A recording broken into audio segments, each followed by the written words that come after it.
The laughter stopped halfway through the joke. That's when I noticed the body behind the stage curtain, still clutching the mic, eyes wide, a frozen grin like the audience was still watching. The spotlight flickered once, twice, then settled on the blood pooling near the stand-up stool. I could still hear the echo of applause, not from the crowd, but from the phone on the floor, a live stream still running. Thousands watching, thinking it was part of the act. Welcome to Comedy Night, where even death gets a standing ovation. They called it a stage accident. I called it bad timing, the kind that kills careers and people alike. As the manager, I knew the show's rhythm, every punchline, every blackout, every secret. But something didn't fit. The camera angle was wrong. Someone had moved the tripod closer, framing him perfectly before the fall. I replayed the footage, frame by frame. There, a reflection in the glass. Not the audience, not me. Someone backstage, holding something metallic. Too short for a prop mic, too sharp for a joke. Comedy is about timing. Murder, too. I started noticing the way people smiled after his death. Forced, polite, like they were waiting for the next act. The club owner said he always pushed boundaries. Maybe he pushed too far.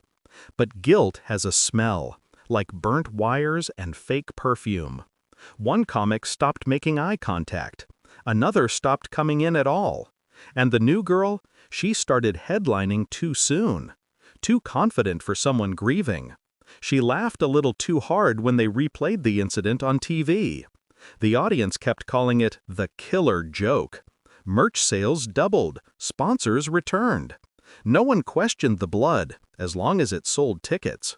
In comedy, tragedy is just better marketing.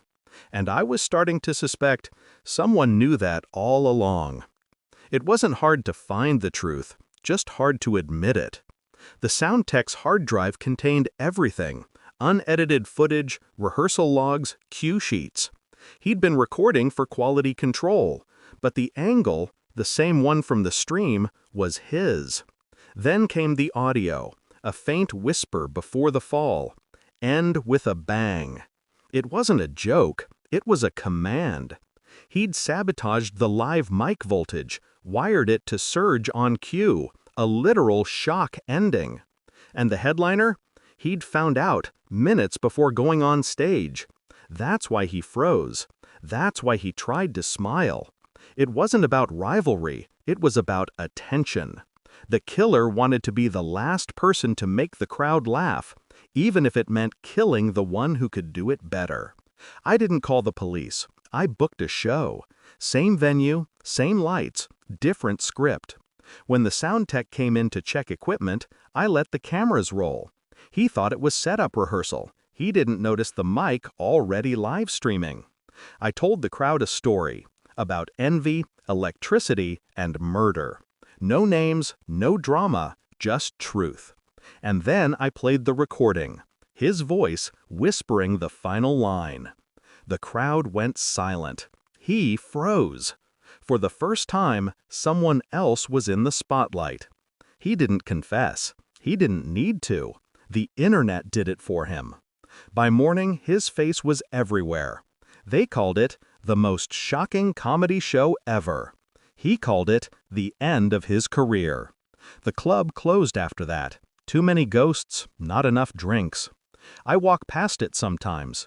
The neon sign still flickers like it's waiting for an encore.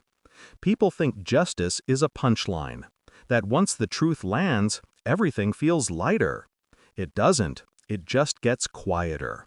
Now, when I hear laughter, it sounds wrong, too loud, too desperate, like everyone's trying to drown out the silence underneath. I don't tell jokes anymore, but sometimes when the streetlights buzz, I swear I can still hear that voice. End with a bang. And I smile, because in America, even murder gets good reviews.